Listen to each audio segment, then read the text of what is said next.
Il était 14h07, un jeudi comme les autres, lorsque Zuri a poussé la porte des urgences et a vu la ligne droite sur l'écran. Elle est arrivée avec 3 minutes de retard. 3 minutes seulement. Le couloir était encore brûlant après sa course. Sa blouse était encore trempée de sueur. Elle peinait encore à respirer après avoir monté les escaliers, l'ascenseur s'étant arrêté au 2e étage pour une raison qu'elle ne découvrirait jamais. Là, au milieu de cette pièce imprégnée d'antiseptiques et éclairée d'une lumière froide et impitoyable, gisait une femme sur une civière, qui n'avait plus besoin de médecin. Zuri ne cria pas. Elle ne courut pas. Elle ne fit rien de ce que l'entraînement lui dictait, de ce que son instinct lui disait de faire, de ce que 30 années de médecine avaient gravé dans sa mémoire. Elle s'est arrêtée. Ses pieds étaient comme collés au lino blanc. Ses yeux étaient rivés sur ce visage qu'elle voyait pour la première fois, et pourtant, elle ne le voyait pas réellement. Ses mains gisaient le long de son corps, inertes, comme oubliées, comme si elle ne lui appartenait plus, comme si son cerveau avait tout éteint sauf son regard, et que son regard s'était attardé sur ce visage un temps indéterminé. Il y avait quelque chose de particulier chez cette femme. Elle ne parvenait pas à le nommer. Elle ne le comprenait pas. C'était un malaise physique, viscéral, cette sensation qu'au fond d'elle, quelque chose hurlait un mot que son esprit refusait encore de prononcer. Comme lorsqu'on se réveille d'un rêve parfaitement logique et qu'on essaie de s'en souvenir, et que le souvenir s'évapore, disparaît, ne laissant que la trace émotionnelle, sans l'explication.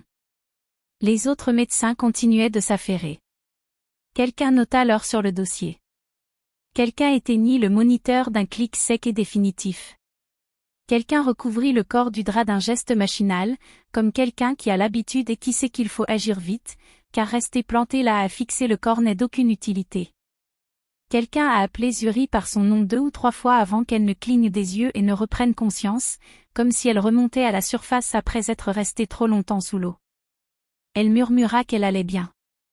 Il a quitté la pièce. Il se rendit aux toilettes du 3e étage, celle du couloir des archives, celle que personne n'utilisait sauf lorsqu'on avait besoin d'un endroit discret. Il ferma la porte de l'intérieur. Il se laissa glisser le long du mur froid jusqu'à s'asseoir sur le carrelage et resta là, sa blouse encore humide de l'effort, les genoux repliés contre sa poitrine, incapable de comprendre pourquoi il pleurait. Elle a déclaré plus tard qu'elle était restée là pendant 11 minutes. 11 minutes, c'est une éternité pour un médecin urgentiste allongé sur le sol des toilettes en plein service. C'est le temps de la réanimation. C'est le temps du diagnostic. C'est le temps où des vies basculent de façon irréversible. Mais elle est restée. Parce que Zuri ne pleurait pas pour ses patients. Elle l'avait appris pendant son internat, elle avait bâti ce mur brique par brique au fil des ans, colmatant chaque fissure à force de travail, de garde, d'heures supplémentaires, de responsabilités. Ce mur avait tout enduré. Il avait enduré des enfants trop jeunes pour ce qui leur arrivait. Il avait enduré des jeunes gens entrés aux urgences avec toute la vie devant eux et repartis d'une autre manière. Il avait enduré des diagnostics trop tardifs, des accidents qui n'auraient jamais dû se produire et des familles qui attendaient dehors, l'espoir brisé au ralenti, chose insoutenable à voir. Le mur avait résisté à tout cela. Jusqu'à ce jeudi après-midi. Et elle ne savait toujours pas pourquoi. La réponse arriva 2 heures plus tard, lorsqu'une infirmière nommée Claudia, qui travaillait sur le même quart de travail que Zuri depuis 6 ans et connaissait ses humeurs mieux que la plupart, frappa à la porte de la pièce où Zuri essayait de faire semblant de remplir des rapports, et déposa une enveloppe en plastique transparent sur la table sans rien dire de plus que nécessaire. Les effets personnels du patient n'ont pas été identifiés. Une alliance en or usé, autrefois plaquée or. Quelques pièces de monnaie de valeurs diverses, le genre de bric-à-brac qui s'accumule involontairement au fond d'un sac au fil du temps. Un mouchoir soigneusement plié, lavé tant de fois qu'il ne conserve plus qu'une légère trace de sa couleur d'origine. Et une photographie. Petit format. Avec des bords délavés et un pli au centre, pour quelqu'un qui le plie et le déplie fréquemment, pour quelqu'un qui a besoin de le voir régulièrement, pour quelqu'un qui le porte non pas comme un souvenir passif, mais comme une nécessité active. Zuri ramassa la photo. Et le monde s'est effondré. L'image montrait une fillette de 8 ans devant une maison à la porte bleue. Ses cheveux étaient retenus par un élastique jaune qui avait été rouge auparavant. Elle portait une robe à fleurs bien trop grande pour sa petite taille, le genre de robe qu'on achète en se disant que l'enfant grandira dedans. Et elle souriait. Zuri a reconnu le sourire avant même de reconnaître quoi que ce soit d'autre. Avant de reconnaître la maison. Avant de reconnaître la robe. Avant de reconnaître la porte bleue qui s'était gravée dans ma mémoire avec la clarté des choses que l'on voit pour la dernière fois sans savoir que c'est la dernière. Elle reconnut ce sourire car c'était celui qu'elle avait vu sur les 2 seules photos de son enfance qu'elle possédait, prises le même jour, par la même personne, de l'autre côté du même appareil photo bon marché que sa mère avait reçu et utilisé pendant des années avant de disparaître avec tout le reste. Le patient sans nom. La femme arrivait trop tard pour tout ce qui comptait encore. C'était Kesesao. C'était sa mère. La femme qui avait disparu quand Zuri avait 8 ans, avec une porte bleue, une robe trop grande et sans aucune explication, et qui avait emporté avec elle la capacité de Zuri à faire confiance à tout ce qui pouvait partir. Il vous faut maintenant comprendre la portée de cet instant. Pas seulement celle de ce que Zuri a ressenti dans cette pièce, mais celle de tout ce qui a précédé, de tout ce qui a contribué à cet instant précis, de ces décennies accumulées qui ont fait de cette enveloppe en plastique posée sur cette table la chose la plus dévastatrice qu'une personne puisse trouver. Pour cela, je dois vous ramener. 32 ans. Une maison à la porte bleue. Une matinée qui avait commencé comme toutes les autres et qui s'était terminée de façon totalement absurde. Zuri avait 8 ans et se réveilla dans une maison plongée dans le silence. Ce n'était pas en soi tout à fait étrange. Kesesao se levait tôt pour aller travailler. La plupart des jours, elle partait avant l'aube, prenait 2 bus pour se rendre à son emploi de femme de ménage chez une famille d'un autre quartier, et rentrait l'après-midi avec les pieds endoloris et les épaules voûtées, d'une manière que Zuri, même enfant, comprenait sans avoir besoin de mots. Mais il y avait des choses qui restaient toujours les mêmes, quelle que soit l'heure de la journée. Le manteau vert à boutons dorés était accroché au crochet dans l'entrée. Les chaussures marron étaient appuyées contre le mur à droite. Une odeur de parfum bon marché et sucré flottait dans l'air, celle que Kesesao achetait à la pharmacie du quartier et qu'elle utilisait avec parcimonie, une vaporisation derrière chaque oreille, un rituel si immuable que cette odeur était devenue synonyme de présence, de sécurité, de quelqu'un là. Ce matin-là, il n'y avait pas de manteau accroché au crochet. Il n'y avait pas de chaussures au mur. Il n'y avait aucune odeur. Zuri parcourut la maison avec la méthode des enfants qui croient encore que le monde obéit à une logique et que cette logique se découvre à force de chercher. 2 petites chambres. Une cuisine avec une table et 4 chaises, dont seulement 2 étaient utilisées. Une salle de bain qui fuyait et que Kesesao avait promis de faire réparer à une date indéterminée. Un salon avec un canapé 3 places et une télévision qui captait tantôt 4 chaînes, tantôt 2. Elle a vérifié chaque pièce. Elle a fouillé les placards. Elle a regardé sous les lits avec cette logique enfantine qui ignore encore que les adultes ne se cachent pas sous les lits. Elle a inspecté le petit jardin où se trouvait une corde à linge et un plant de menthe que Kesesao arrosait chaque matin sans faute.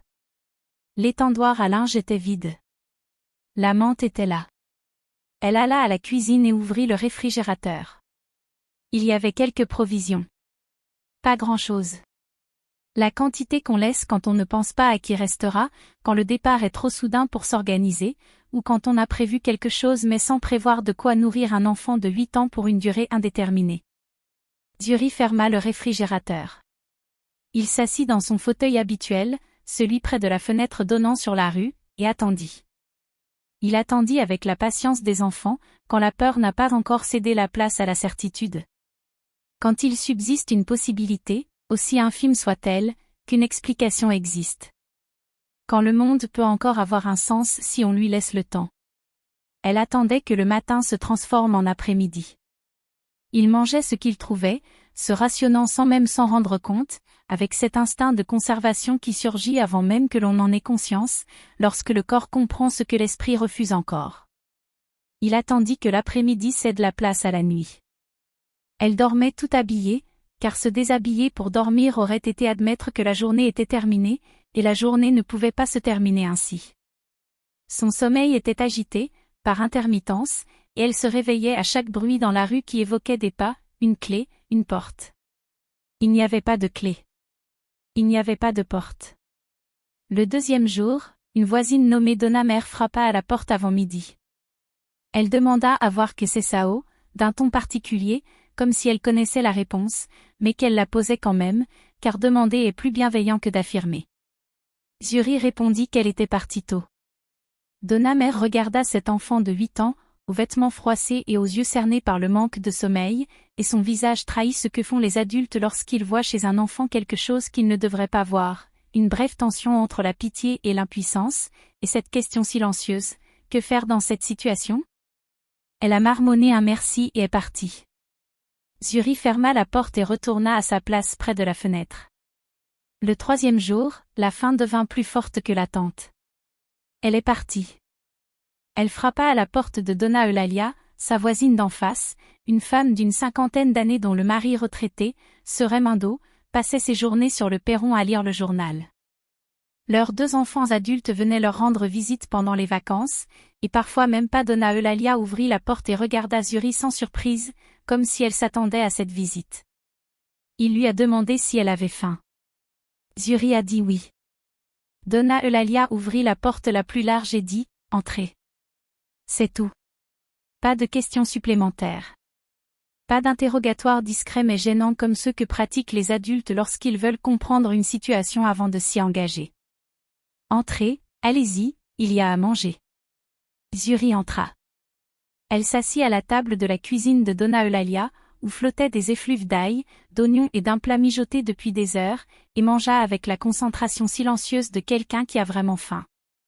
Donna Eulalia, détournée, restait à l'évier à faire la vaisselle et la laissait manger en paix, sans que cela ne crée de gêne, sans que le besoin de l'enfant ne devienne une démonstration de générosité.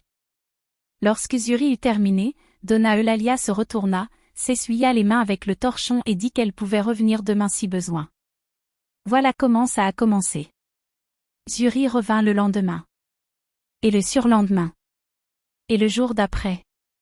Donna Eulalia ne demanda jamais où était Kesesao, du moins pas à Yuri, et Yuri ne donnait jamais d'informations sans qu'on le lui demande, car elle avait vite compris que moins on en savait sur la situation, moins on prendrait de décisions concernant sa vie sans qu'elle y soit invitée.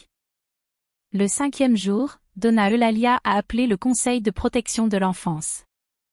Yuri l'apprit plus tard et ne se mit pas en colère.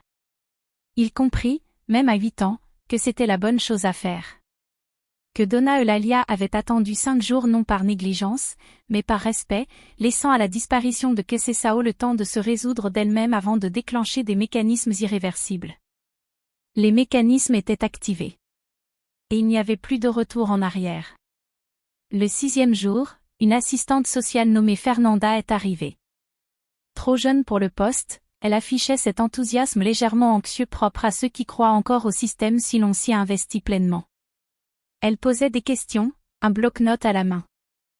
Yuri répondait à ce qu'elle savait, c'est-à-dire pas grand-chose, et gardait le reste pour elle. Cet après-midi-là, elle a été emmenée au refuge. Le refuge se trouvait à l'autre bout de la ville, à 40 minutes de route dans une camionnette des services sociaux qui sentait le plastique chaud.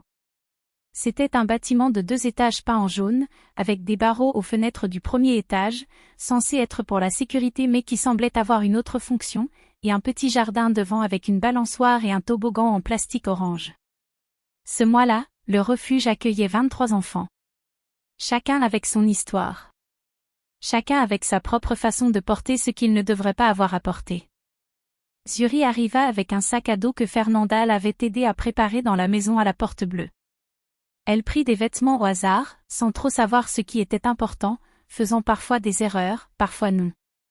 Le sac contenait une bouteille d'eau, 3 changes, un cahier à moitié vide, 2 livres qu'elle avait choisis elle-même avec le sérieux de quelqu'un qui sait qu'elle en aura besoin, et une photo. La même photographie qui serait retrouvée des décennies plus tard dans une enveloppe en plastique sur une table d'hôpital. Elle l'avait pris sur le comptoir de la cuisine avant de partir. Elle ne savait pas pourquoi. Elle savait juste qu'elle en avait besoin. La vie au refuge obéissait à ses propres règles, à ses propres hiérarchies, à ses propres codes non écrits qu'on apprenait vite, car les ignorer avait des conséquences. Yuri était jeune, discrète et observatrice, 3 qualités qui, dans un environnement où l'information est synonyme de pouvoir et où la moindre faiblesse a un prix, étaient plus un atout qu'un handicap. Elle a appris qui était responsable de quelle partie de la cafétéria. Elle a appris quels employés se souciaient réellement des enfants et lesquels se contentaient de faire le minimum. Elle a appris que les enfants qui arrivaient en pleurant le plus fort étaient ceux qui apprenaient le plus vite à se taire, car les pleurs attiraient l'attention, et l'attention ainsi suscitée était rarement celle dont on avait besoin. Elle a appris à se faire invisible quand cela l'arrangeait et présente quand c'était nécessaire. Il a appris à étudier malgré le bruit ambiant, car le silence était un luxe que le refuge ne lui offrait pas. Il a appris que ce que l'on garde en soi, personne ne peut nous l'enlever. Elle a passé 2 ans au foyer avant d'être placée dans une famille d'accueil. Pendant ces 2 années, elle a fréquenté une école publique à 8 minutes à pied de chez elle, où elle était l'élève la plus calme et la plus assidue de toutes les classes. Les enseignants la félicitaient avec cette admiration un peu perplexe de quelqu'un qui ne comprend pas d'où lui vient une telle détermination, chez un si petit être. Elle savait parfaitement d'où elle venait. Je venais d'un siège côté fenêtre et d'une attente qui n'avait jamais vraiment pris fin, elle avait seulement changé de forme. La famille d'accueil était composée de Sonia et Roberto, un couple sans enfants qui avait suivi un long et rigoureux processus pour devenir famille d'accueil et qui était arrivé auprès de Zuri avec les meilleures intentions du monde, mais aussi avec l'immense difficulté de savoir comment s'y prendre avec elle. Sonia était institutrice. Roberto travaillait dans une entreprise de distribution de boissons. Il vivait dans une maison plus grande que nécessaire pour 2 personnes et avait un chien nommé Farofa, vieux et gros, qui passait ses journées allongé sur le porche avec une expression de contentement absolu. Zuri pensait qu'il était l'animal le plus honnête qu'elle ait jamais rencontré. Sonia essayait. C'était important, et Zuri le reconnaissait même lorsque ses tentatives étaient maladroites, même lorsque ses questions étaient maladroites, même lorsque son affection se manifestait de façon trop indirecte pour être facilement perçue. Il y avait des cadeaux pour les occasions spéciales. Il y avait le dîner à table tous les jours. Il y avait la question de savoir comment se passait l'école, posée d'une manière qui témoignait d'un intérêt sincère, même si elle ne savait pas toujours comment réagir à la réponse. Zuri accepta ce qui était disponible. Mais elle n'a pas dévoilé ce qu'elle avait construit au fond d'elle-même. Pas encore. Peut-être jamais. Car Zuri avait appris dès l'âge de 8 ans que tout ce qu'on confie à quelqu'un, on le perd si cette personne part. Et les gens partaient. La personne la plus importante de toutes était partie. Dès lors, la seule chose sensée à faire était de ne garder en soi que ce qui ne dépendait de personne d'autre pour continuer d'exister. Elle a étudié. Elle étudiait avec une intensité que Sonia essayait parfois de modérer, lui disant qu'elle avait besoin de se reposer, de sortir, d'avoir des amis, toutes ces choses vraies et raisonnables qu'un adulte bienveillant dit à un enfant qui utilise le travail comme un bouclier sans savoir comment l'appeler ainsi. Zuri écouta. Elle hocha la tête. Elle retourna à ses livres. Il y avait en elle une voix intérieure, inflexible, qui ne connaissait pas de pause. Une voix qui répétait sans cesse, jour et nuit, qu'elle devait être plus forte que ce qui lui était arrivé. Que la seule réponse acceptable à une cuisine vide, un sac à dos bouclé à la hâte et une balançoire en plastique orange dans un jardin aménagé était de devenir quelque chose que rien de tout cela ne pourrait effacer. Je ne serai plus jamais impuissant. Elle ne l'avait jamais dit à voix haute.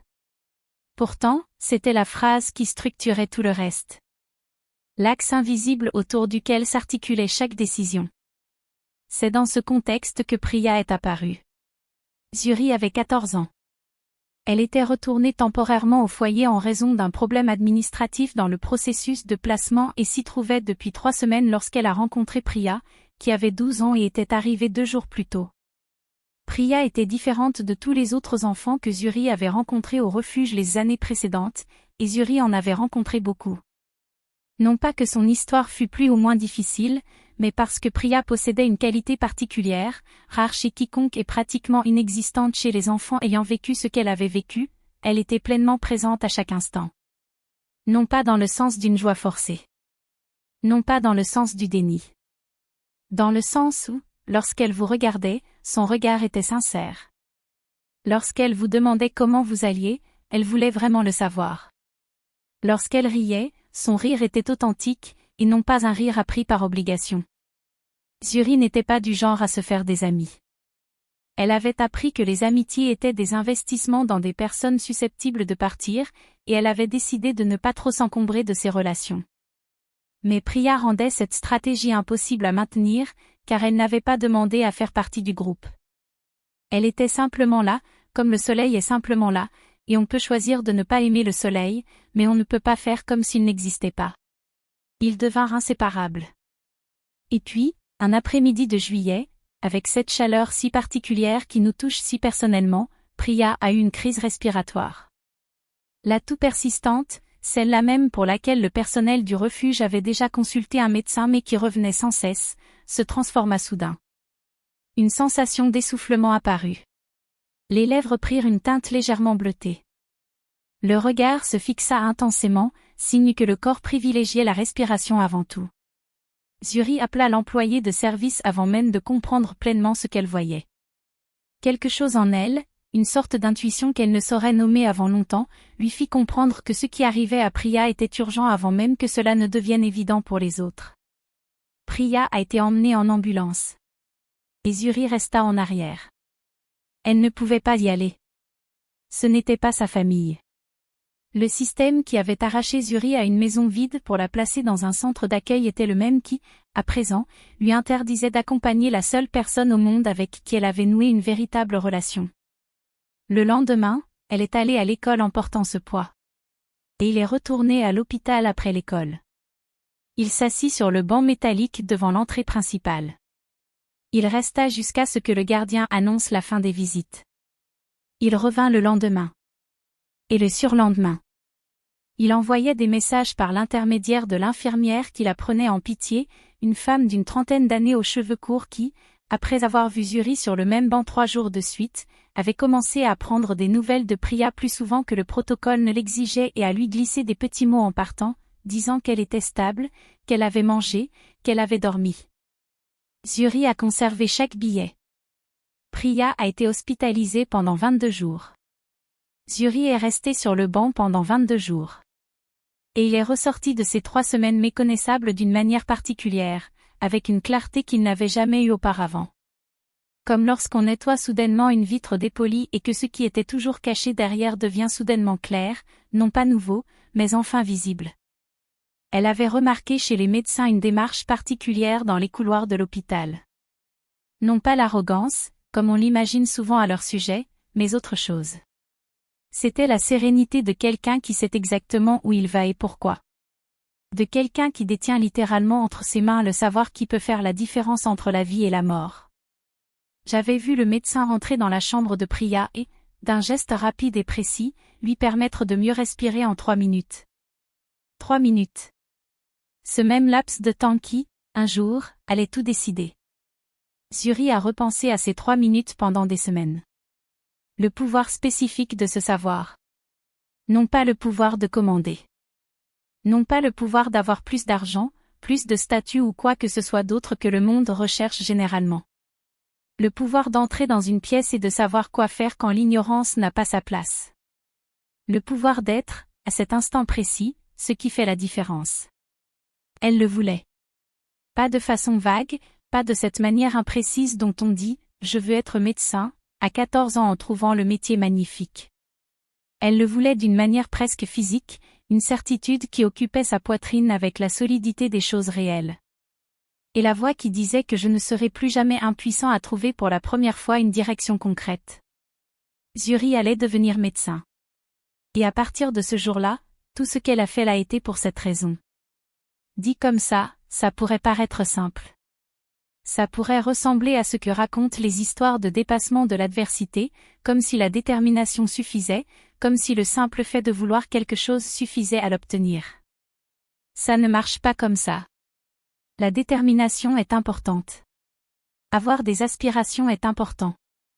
Mais ces qualités n'effacent pas la réalité d'être une adolescente placée en famille d'accueil, sans réseau de soutien, sans ressources, dans un pays où les études de médecine sont parmi les plus sélectives, les plus longues et les plus coûteuses. La détermination est le moteur. Mais le parcours reste le parcours, avec tous ses obstacles. Zuri passa les années suivantes à apprendre où se trouvaient les trous et comment les contourner.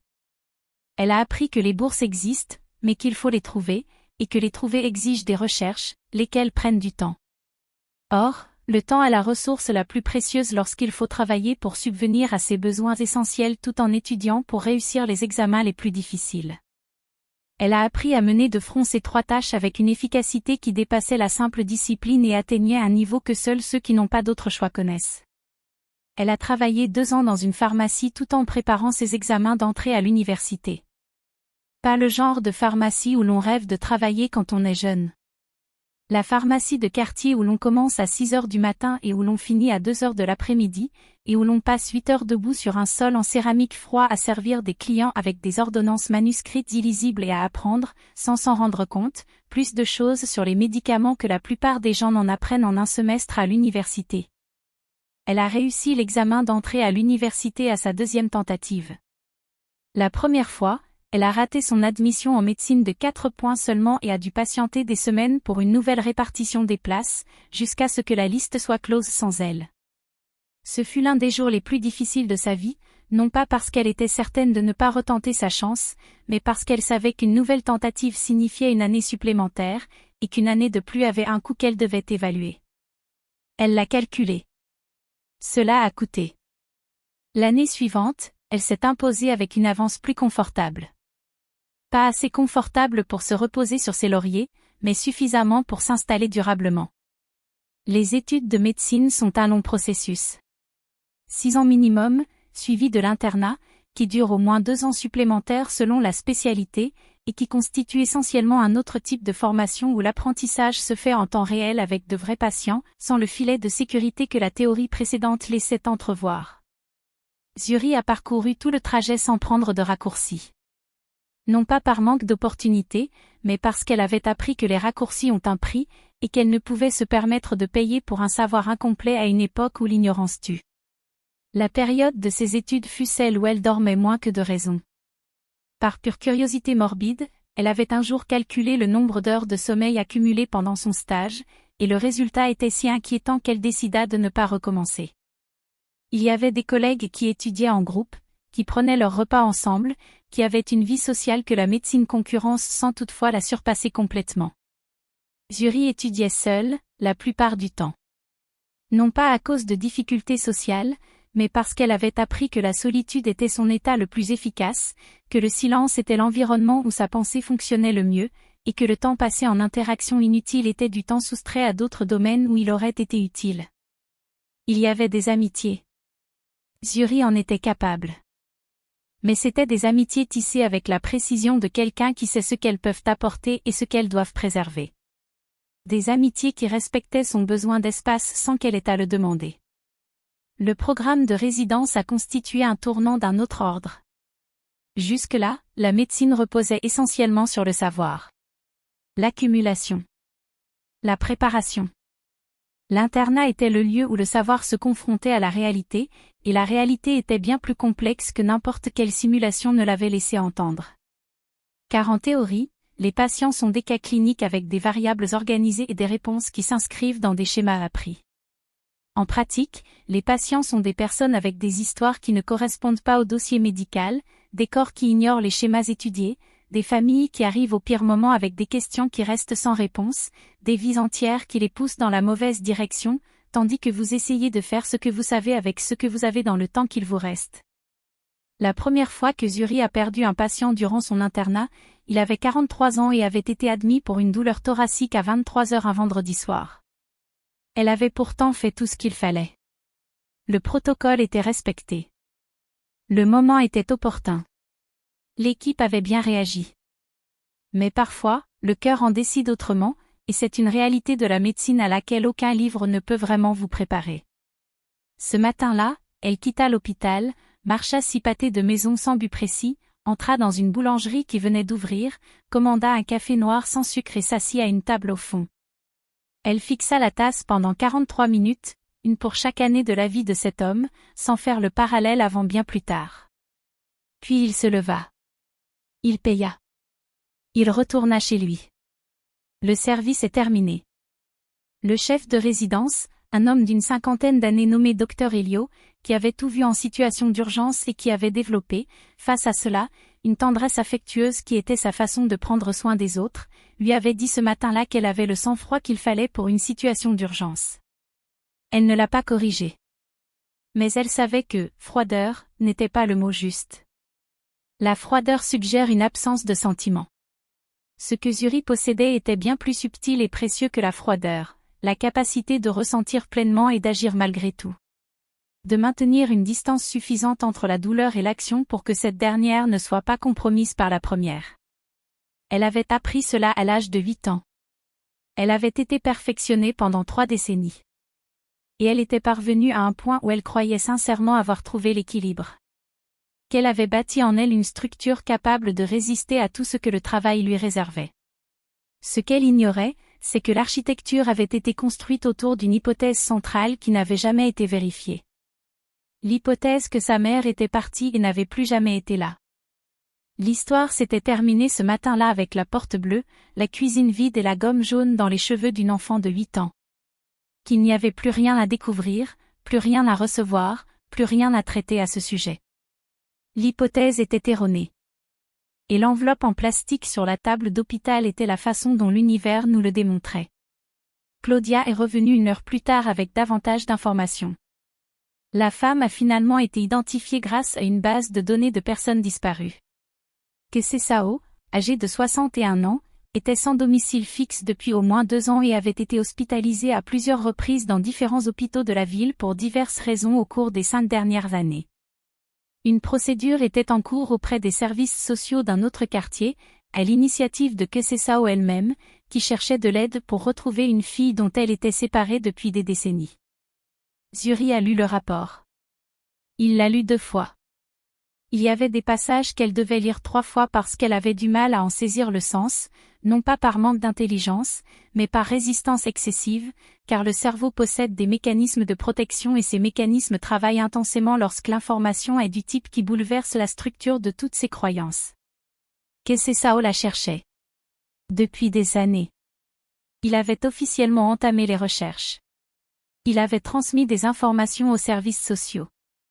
D'après une note d'une assistante sociale, il avait mentionné le nom de Zuri avec une constance et une précision qui laissait supposer que sa mémoire était intacte, même lorsque d'autres détails lui faisaient défaut. Pendant 32 ans, Zuri avait cru que cette disparition était un choix. Un abandon au sens le plus simple et le plus cruel du terme, c'est-à-dire lorsqu'une personne décide de ne plus vouloir être là et s'en va. Mais, vu de l'extérieur, le choix et les circonstances se ressemblent parfois. Et elle n'avait pas, et n'avait jamais eu, suffisamment d'informations pour faire la distinction entre l'un et l'autre. Ce qui s'était passé ce matin-là à la porte bleue, elle ne le saurait probablement jamais avec certitude.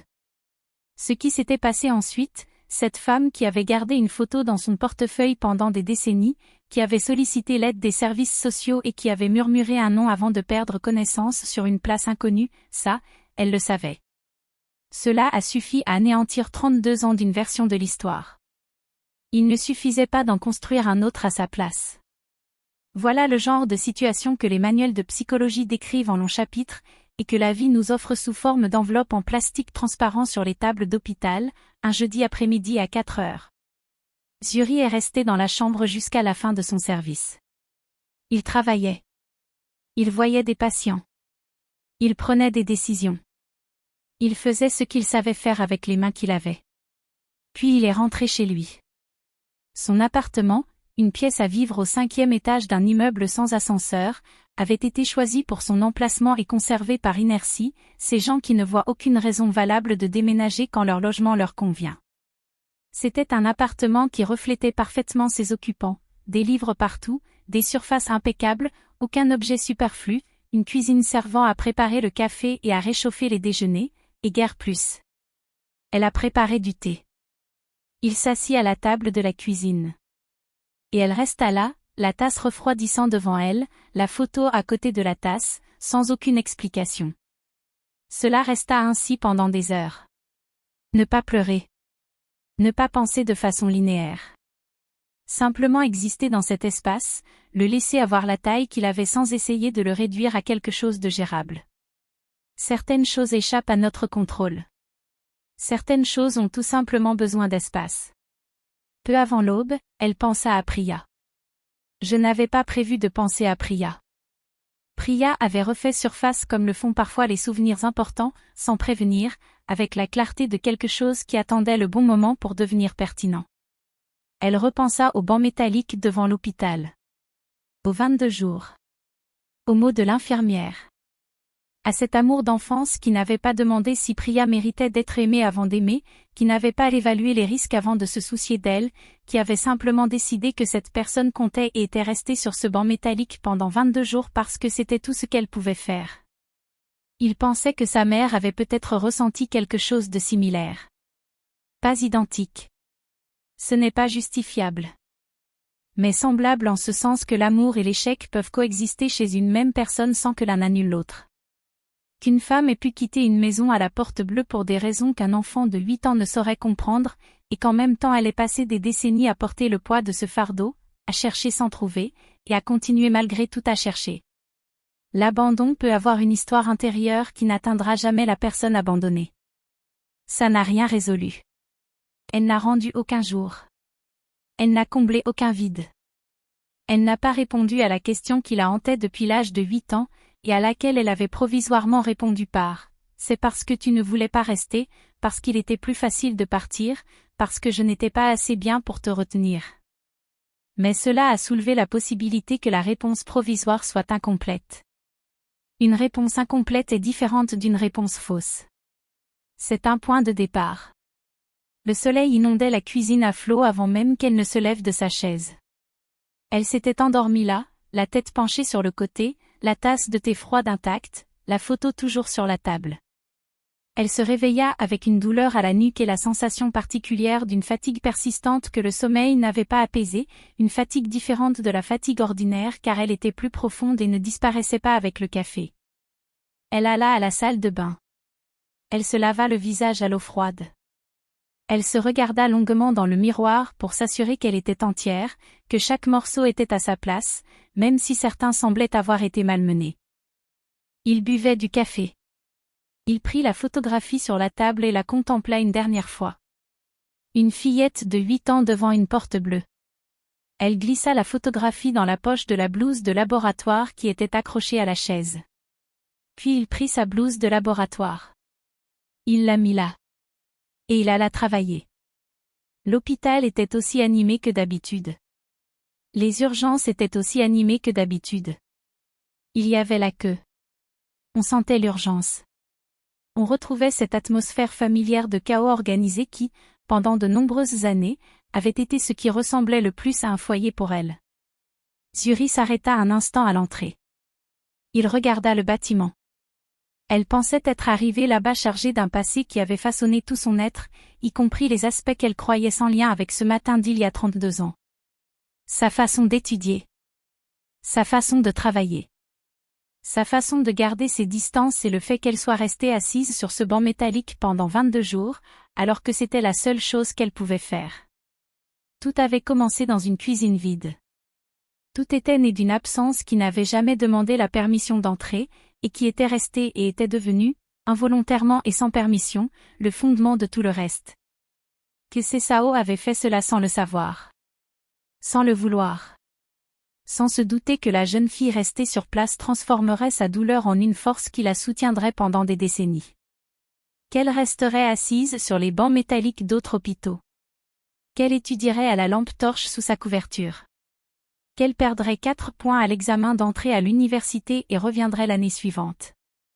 Qu'un interne lui dirait qu'elle avait la froideur qu'il fallait et qu'elle garderait le silence, car « froideur » n'était pas le mot juste, mais il n'existait pas encore de meilleur terme.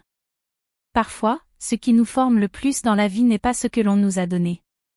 Voilà ce qui nous a été pris. Et que faire de cet espace? Zuri entra à l'hôpital. À la réception, quelqu'un lui a dit bonjour. Elle a répondu bonjour. Dans le couloir, quelqu'un lui a demandé comment elle allait. Elle a dit bien, bien, sincère mais pas tout à fait exact, comme la plupart des gens le disent presque tous les jours. Elle est arrivée aux urgences. Il rangea ses affaires dans le placard. Il consulta son emploi du temps. Il vérifia les colis arrivés pendant la nuit. Et dès que le premier appel est arrivé, avec cette urgence particulière qui ne permet pas d'attendre, elle est partie. Avec la douleur dans la poche de la blouse de laboratoire.